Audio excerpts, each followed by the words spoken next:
აგრესიული ქმედებების აღსაყრელი. ერთ-ერთი ყველაზე ცხელი წერტილი საქართველოში ახალგორის მისადგომები აქ მთავრდება ვანო მერაბიშვილთან ერთად გატარებული ერთი დღე ეს იყო სპეციალური რეპორტაჟის ექსკლუზიური მასალა და კითხვები რომელზეც პასუხები ჯერ თქვენ არ მოგისმენიათ. დიდი მადლობა ბატონო ვანო იმისთვის რომ გაატარეთ დღევანდელი დღე ჩვენთან და კითხვები რომელზეც ახლა თქვენ არ გვიპასუხეთ უკვე საუბარი სტუდიაში ჩემს კოლეგასთან ერთად გაგრძელდება. მადლობა. დიდი მადლობა.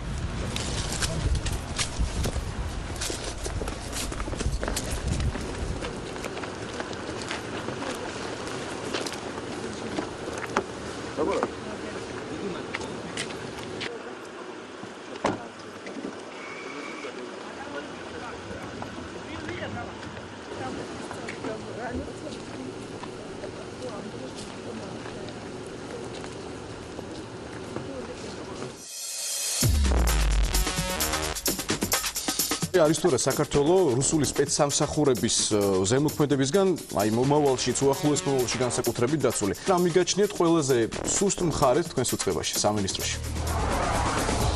არის თქვათ პოლიციის შიში და თქვათ პოლიციური რეჟიმის შიში თუ უბრალოდ ეს ნამდვილად რეალურად რეფორმატორული საქმიანობის შედეგი? პირადად ვანო მერაბიშვილი, თქვენი აზრით საზოგადოების რომელ ნაწილს აღეზიანებს? პოლიცია არის პოლიტიზირებული, რადგან და თქვენს ნაცმოძრაობის გენერალური მდივნის როლიდან ვერ გამოხვედით. ვინ არის სინამდვილეში და ვისი ხერხემალია სინამდვილეში ვანო მერაბიშვილი?